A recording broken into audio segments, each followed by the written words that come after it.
va vous raconter une autre histoire tout aussi invraisemblable, celle d'un soldat allemand prisonnier de guerre qui s'est échappé de son camp en 1945 et qui a passé 40 ans caché sur le territoire américain alors qu'il était un des hommes les plus recherchés du FBI. 22 septembre 1945, camp de Deming, Nouveau-Mexique. Le puissant éclat de la lune surprend le prisonnier. Les rangées de baraquements du camp sont inondées par la lumière crue de l'astre. Accroupi dans l'obscurité, Georg Gärtner étudie attentivement le bâillement du projecteur de la tour de garde. Le jeune soldat allemand scrute l'enceinte de la prison. Derrière la clôture et les 2 rangées de barbelés, le désert s'étend à perte de vue. S'il n'est pas abattu par la sentinelle, à lui la liberté. De grande taille, les yeux bleus et la chevelure brune, le prisonnier de guerre est amaigri par 2 ans de captivité. Âgé de 24 ans, Georg Gärtner est un ancien soldat de l'Afrika Korps, l'armée allemande qui a combattu en Afrique pendant la Seconde Guerre mondiale.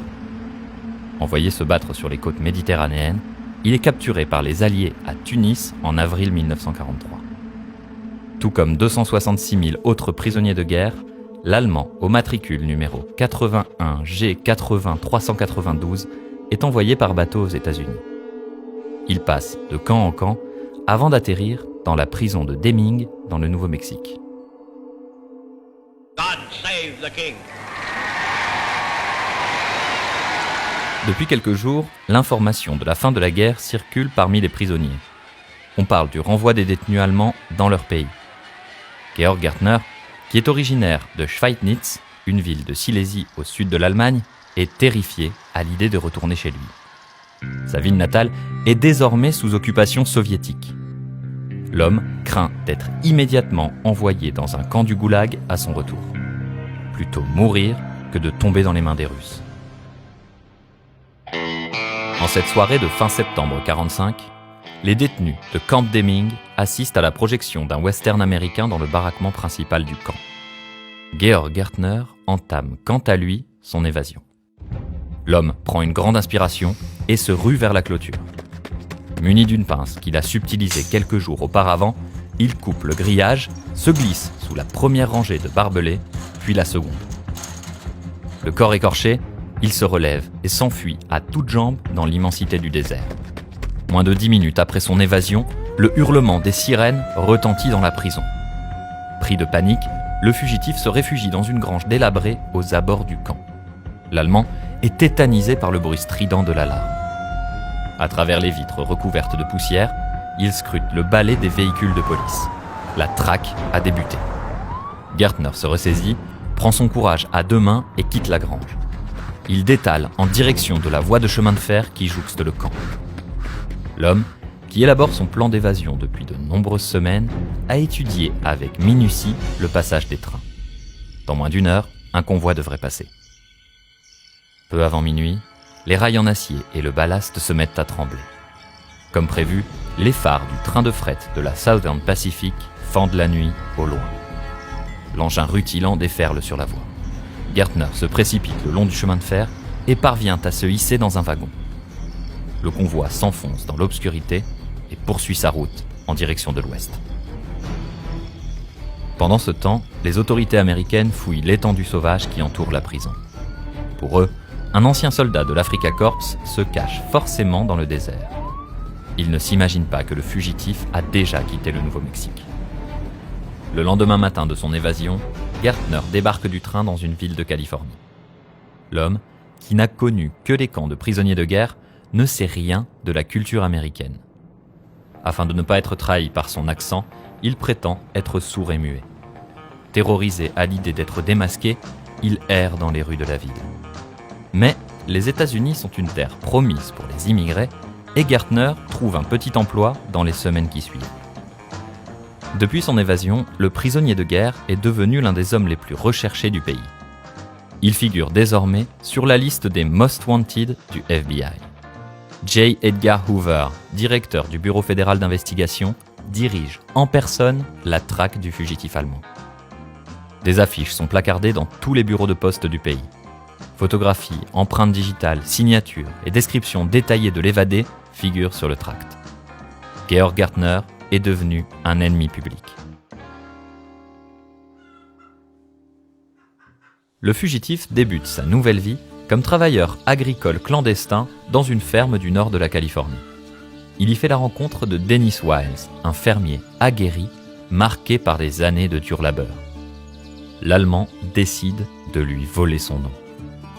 Georg Gärtner devient ainsi Dennis Wiles.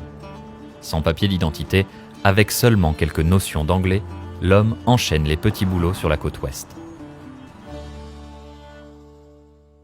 19 janvier 1952, 7 ans plus tard, Sierra Nevada. Le City of San Francisco est à l'arrêt. L'épaisse couche de neige a piégé le colosse d'acier au milieu de la montagne. Les parois des voitures sont recouvertes par d'épaisses stalactites de glace. Le train, qui relie Chicago à San Francisco, a été surpris par un violent blizzard et se retrouve bloqué au Yuba Pass, un col culminant à 1700 mètres d'altitude au nord de la Californie. Des vents de plus de 160 km/h ont recouvert l'express sous près de 4 mètres de neige.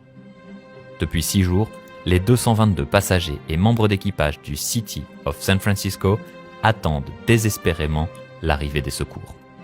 Les vivres se font de plus en plus rares et cela fait 2 jours que le chauffage ne fonctionne plus.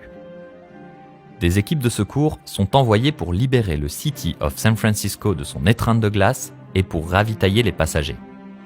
Dennis Wiles, qui est entre-temps devenu instructeur de ski dans une station de la région, se porte volontaire pour rejoindre l'opération. Le talentueux skieur achemine ainsi des vivres et rapatrie les passagers sur des traîneaux. Le fait divers fait le tour du pays et un portrait de Dennis Wiles muni de sa paire de ski est diffusé dans la presse locale. L'homme est célébré comme un héros.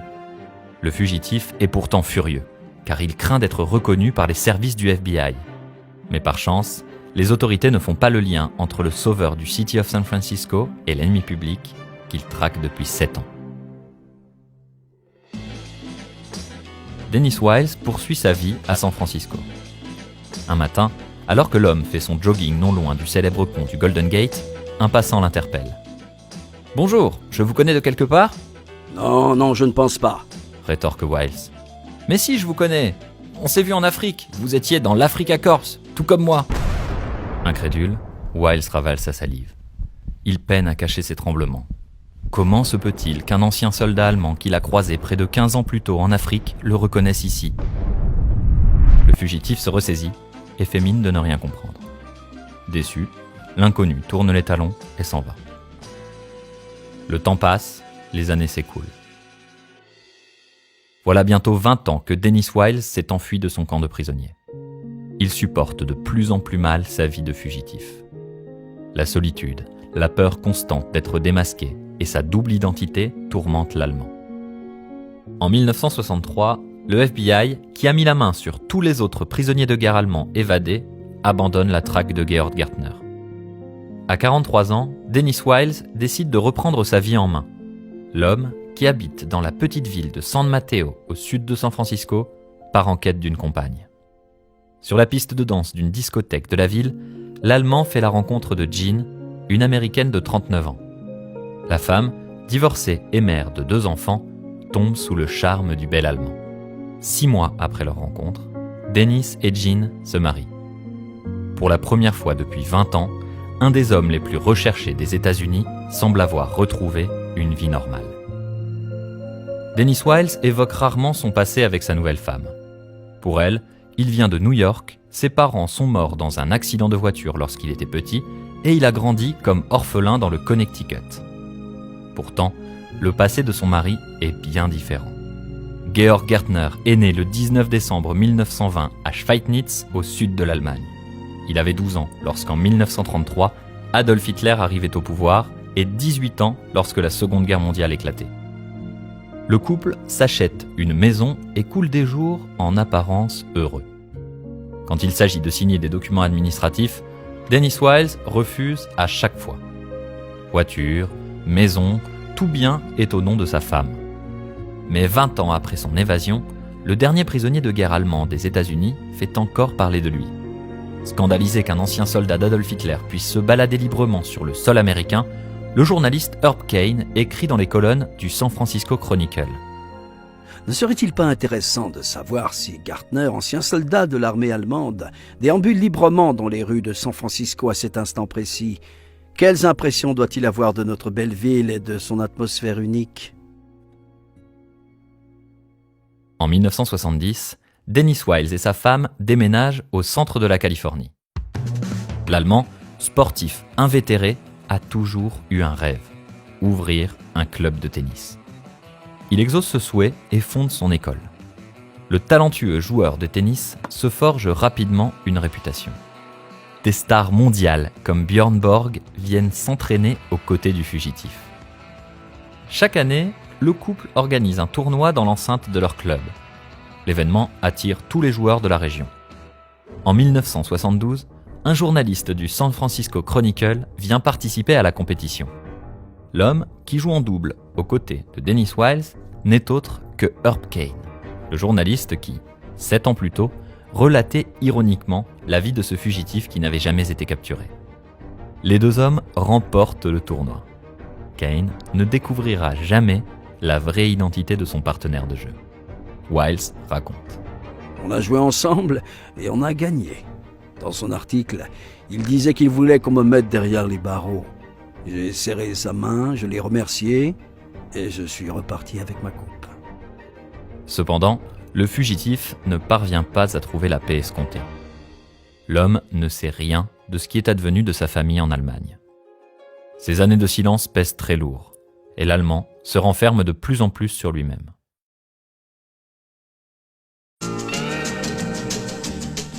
Welcome to the United States of America. Inquiété par l'état dépressif de son mari, Jean convainc Dennis de déménager à Hawaï. Les côtes paradisiaques de l'île devraient extirper Wiles de sa mystérieuse tourmente. Au début des années 1980, le couple, qui approche à présent des 60 ans, prépare sa retraite. Jean, qui entend couler des jours heureux jusqu'à la fin de sa vie, réunit les documents administratifs et demande à son mari son certificat de naissance. Wiles invente des excuses et feint de ne plus se rappeler de l'identité de ses parents. Troublée, Jean fouille elle-même les archives fédérales. Elle ne trouve aucune trace de la naissance de Dennis Wiles dans l'État de New York, ni la présence de l'orphelin dans le Connecticut où il aurait grandi. Malgré l'insistance de sa femme, Wiles ne parvient pas à se résoudre à lui révéler sa véritable identité. À bout de nerfs, Jean décide un beau matin de faire ses valises et d'appeler un taxi. Alors qu'elle s'apprête à monter dans le véhicule, elle se retourne et pose une dernière question à son mari. Au final, es-tu un criminel ? L'Allemand a le cœur brisé par la question. Bouleversé, Georg Gartner raconte, après 20 ans de mariage, sa vraie histoire à sa femme. Sa naissance en Allemagne, le nazisme, la guerre au sein de la Wehrmacht, l'Afrika Korps, le camp de prisonniers au Nouveau-Mexique et enfin, son évasion.